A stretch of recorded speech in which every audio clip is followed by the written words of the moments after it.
ये phone courier हुए हैं। ठीक है, तो यहाँ पर हमारे पास ये एक हैंडसेट है जो कि आपका पोको X3 है। नमस्कार साथियों, आज हमारे पास एक हैंडसेट है जो कि पोको X3 है, जिसमें प्रॉब्लम है कि ये सेट आपका ऑटो पोर्ट पर है। तो यहाँ पर हम इसे यूएसबी से लगाते हैं।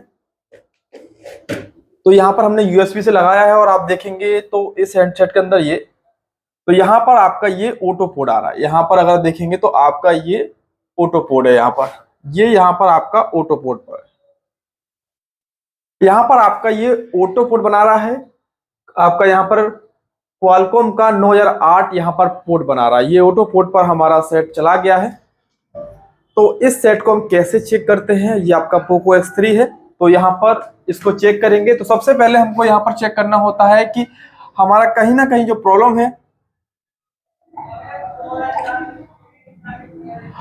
हमारा जो कहीं ना कहीं प्रॉब्लम है वो आपका इस आईसी से हो सकता है। या तो आपका इसका जो यूएफएस है उसमें हेल्थ खराब होने से भी ऐसा हो सकता है, या हमारा सीपीयू ड्राई होने से भी ये समस्या हो सकता है। तो हम कैसे चेक करेंगे कि हमारा जो प्रॉब्लम है ऑटो पोर्ट का वो हमारा किस आईसी से है। तो इसके लिए हमको स्टेप बाय स्टेप चेक करना होता है। तो यहाँ पर हम स्टेप बाय स्टेप चेक करेंगे। जैसे हमारे पास ये पोको X3 प्रो है जिसमें आपका ऑटो पोर्ट है।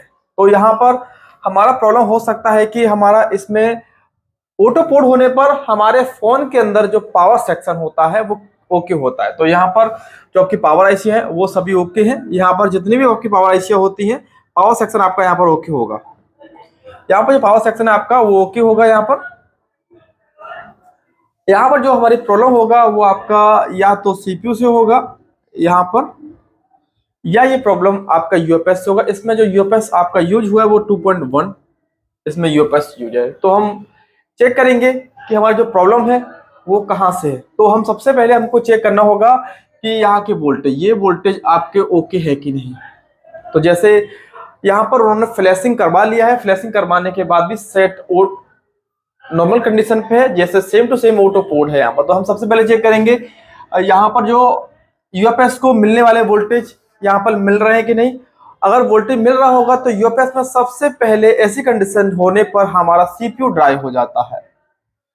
जिन फोन में यूएफएस लगा है और उन फोनों में ऑटो पोर्ट आता है, उनमें अगर आपका ऑटो पोर्ट आ रहा है तो उस कंडीशन में हमारे फोन का सीपीयू ड्राई हो जाता है।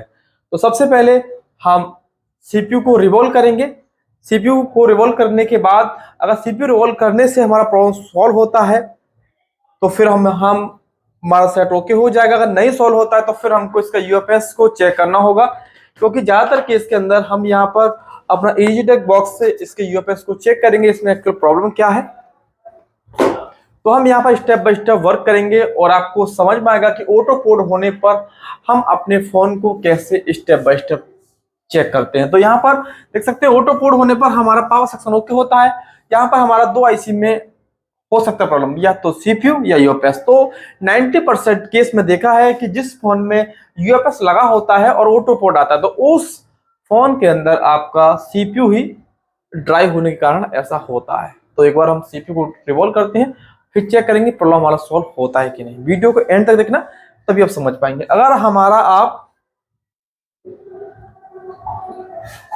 आप हमारा ऑनलाइन क्लास ज्वाइन करना चाहते हैं तो वो हमारा हर महीने की 10 तारीख से स्टार्ट होता है। उसका जो फीस है वो आपका 6000 रुपये, जो कि आपको 2 टाइम में देना होता है। इससे आप अपने आप को बेहतर ढंग से तैयार कर सकते हैं। अगर आप हमारे यहाँ पर ऑफलाइन आना चाहते हैं तो ऑफलाइन का जो फीस है वो आपका 17,000 है, जिसमें आपको बेसिक से लेकर एडवांस तक की नॉलेज दी जाती है, जहां पर आपका हार्डवेयर सॉफ्टवेयर दोनों क्लास आपकी यहाँ पर होती है। ये हमारा नंबर है, यदि आप आना चाहते हैं तो हमें इस नंबर पर कांटेक्ट कर सकते हैं। तो यहाँ पर हम सबसे पहले सीपीयू रिवॉल्व करेंगे। तो यहाँ पर आपका टाइम वेस्ट ना हो इसलिए मैंने वीडियो को फास्ट कर दिया है। तो यहाँ पर हम सीपीयू के साइड लगने वाला ग्लू को यहाँ पर हटा लेंगे। यहाँ पर ये ग्लू हीटिंग के लिए होता है। जब आपका सीपीयू हीट हो तो ये ग्लू उसको ठंडा रखता है, जिससे हमारे परफॉर्मेंस सेट को चलाने में कोई भी दिक्कत नहीं आती। तो यहाँ पर हम टेप लगा लेते हैं और यहाँ पर हम इसकी जाली को कटिंग करेंगे। तो यहाँ पर आप जाली को ध्यान से कटिंग करेंगे। यहाँ पर जाली को ध्यान से कटिंग करना होगा आपको, नहीं तो कभी कभी ट्रैक निकल जाता है। तो ये आपको बिल्कुल ही नॉर्मल तरीके से आप यहाँ पर इस तरह से कट कर लेंगे आप यहाँ से। ठीक है, यहाँ पर हमने एरिया को क्लीन कर लिया है, जितना हमको एरिया कट करना था, यहाँ से हमारा सीपीयू निकलने में हमको आसानी होगा। अब इसके बाद हम यहाँ पर सीधा सीपीयू के ब्लैक ग्लू को कटिंग करेंगे। तो यहाँ पर कटिंग करने के लिए आप हीट देख सकते हैं, हीट जो हमने रखा है यहाँ पर 280 ले सकते हैं आप। यहाँ पर आपको बिल्कुल इजीली और यहाँ पर आपको बिल्कुल सेफ तरह से आपको कटिंग करना है। यहाँ पर आपको ज़्यादा फास्ट नहीं चलाना है, नहीं तो आपका स्क्रैच हो जाएगा। तो अब बिल्कुल आप इजीली तरीके से, बिल्कुल नॉर्मल तरीके से आप इस तरह से चला सकते हैं। तो यहाँ पर ग्लू कटिंग होने के बाद हम हल्का सा फ्लक्स लाएंगे, क्योंकि हमको सीपीयू निकालना है। सीपीयू निकालने के लिए यहाँ पर हीट हम ले लेंगे 350 और यहाँ पर हम इस तरह से साफ कर लेंगे। और यहाँ पर हमको सीपीयू को देखते रहना होगा, सीपीयू जैसे हीट होगा हमको जस्ट स्क्रैपर लगाकर सीधा ही सीपीयू को उठा लेना होगा। तो यहाँ पर हमने सीपीयू को चेक करते हैं, जैसे हमारा स्क्रैपर अंदर जाता है उस टाइम से हम हल्का सा स्क्रैप को टेढ़ा करेंगे और सीपीयू को यहाँ से निकाल लेंगे।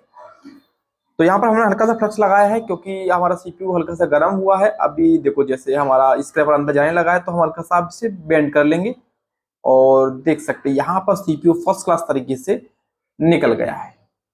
तो बाकी जो सबसे पहले हम इस ग्लू को साफ करेंगे। ग्लू को साफ करने के लिए सबसे पहले पेस्ट लाएंगे, पेस्ट लगाने का थोड़ा पीपीडी के बाद यहाँ पर टेम्परेचर लेंगे आयरन का 350 पर हम पीपीडी की मदद से हर बॉल को यहाँ पर सोल्ड कर लेंगे, क्योंकि हमको यहाँ पर रिवॉल्व करना है, मतलब कि ड्राई सोल्ड करना है। तो हम यहाँ पर सभी बॉलों को 1 बाय 1 करके पीपीडी से यहाँ पर उनको सोल्ड कर लेंगे। तो ये सोल्ड हो रहा है, इस तरह से आप सोल्ड कर सकते हैं।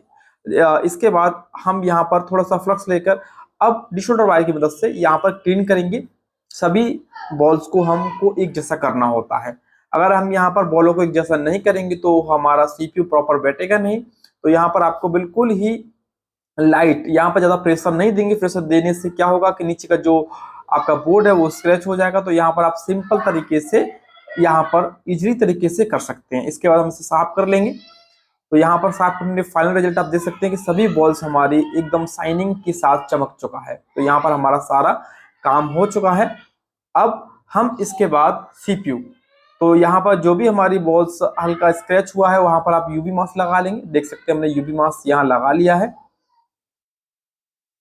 और जहां जहां भी हमें यूवी मास्क की जरूरत है वहां लगा लेंगे। तो यूवी मास्क हम लगा चुके हैं। अब इसके बाद हम सीपीयू को साफ करेंगे।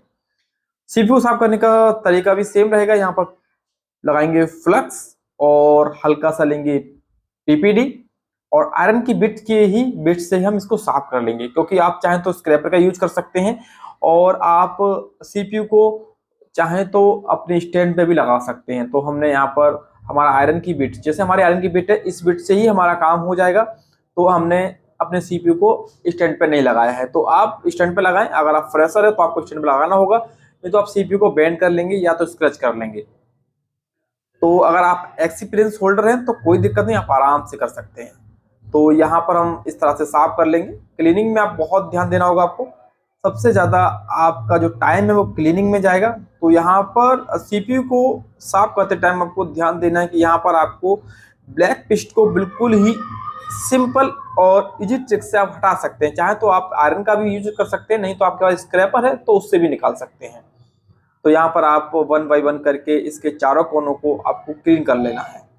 तो यहाँ पर देख सकते हैं ये बहुत हद तक क्लीन हो गया है। हम इसको थोड़ा सा साफ करेंगे और फिर इसके बाद चेक करेंगे कि क्या रिजल्ट आता है। तो यहाँ पर हमने साफ कर लिया है और इसके बाद सीधा इसे रिवॉल्व करेंगे।